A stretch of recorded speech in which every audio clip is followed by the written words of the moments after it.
আসো দিদি আসো। তোমাকে বলেছিলাম না, এই দেখো এই দিদির কথা। তোমার কথা পরে প্রতিদিন বলে, আমারও দেখার খুব ইচ্ছা ছিল। কি মিষ্টি চেহারা, এরকম একটা মেয়ে পেলে আমার ছেলে বউ করে আনতো। কি হয়েছে, সুন্দরকে সুন্দর বলবো না?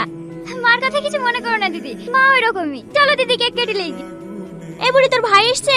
ওর কথা বলো না, 3-4 বার ফোন করা হয়ে গেল। আজকে টেনে গেছে হাসপাতালে রক্ত দিতে, বলছে কেক কেটে লেগা আমার আসতে দেরি হবে। এতে রাগ করার কি আছে? কারোর রক্ত প্রয়োজন হলে দেবে না? রাজা বান্ধবীদেরকে কেক কেটে লিগা।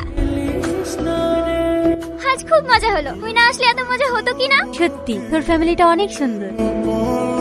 এই মাই, এখানে ভেবে ফুলের ডানটাকে পুঁতে রেখেছে। আর বলো না, আমার ভাই কোন মেয়ে নাকি ওকে বলেছে এই ডানটাতে ফুল ফুটলে তবে ওর ভালোবাসা অ্যাকসেপ্ট করবে। প্রতিদিন জিজ্ঞেস করে করে বাড়ির লোকের মাথা খারাপ করে ফেলে। ফুল ফুটবে তো, ফুল ফুটবে তো।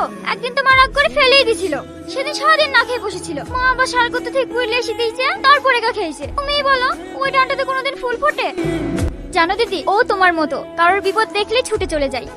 হেলে ছুটকি, তুমি? তুই ওকে চিনিস নাকি? না না, হেলে মজা দেখছেন আপনারা? কখন মরবে কি মরবে শেষ হতে আছেন। ফাঁকা করুন জায়গাটা, হাওয়াসটি দিন।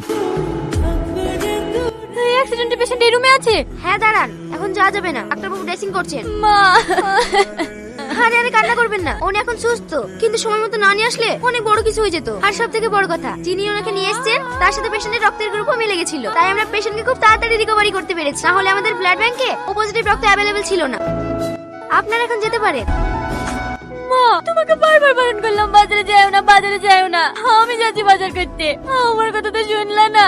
আরে আমার কিছু হয়নি, আমি ঠিক আছি। গাড়িতে ধাক্কা লেগে আমি যখন রাস্তায় পড়ে গেছিলাম, মনে হয়নি আমি আর বাঁচবো। স্বয়ং আল্লাহ ফেরেশতার উপর ছেলেটাকে পাঠিয়েছিল, ওই ছেলেটা আমাকে বাঁচিয়েছে। তুমি? এটা তোমার মা? তোরা দুজনকে আগে থেকে চিনিস? হ্যাঁ মা, আমি ওকে ভালোবাসি।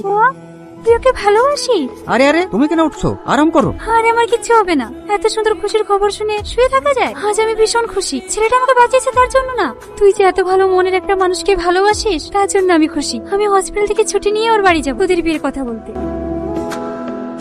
আমার গোলাপের ডানটাতে কিন্তু এখনো ফুল ফোটেনি। তো কি হয়েছে, তুমি আমার মনে ফুল ফুটিয়েছো।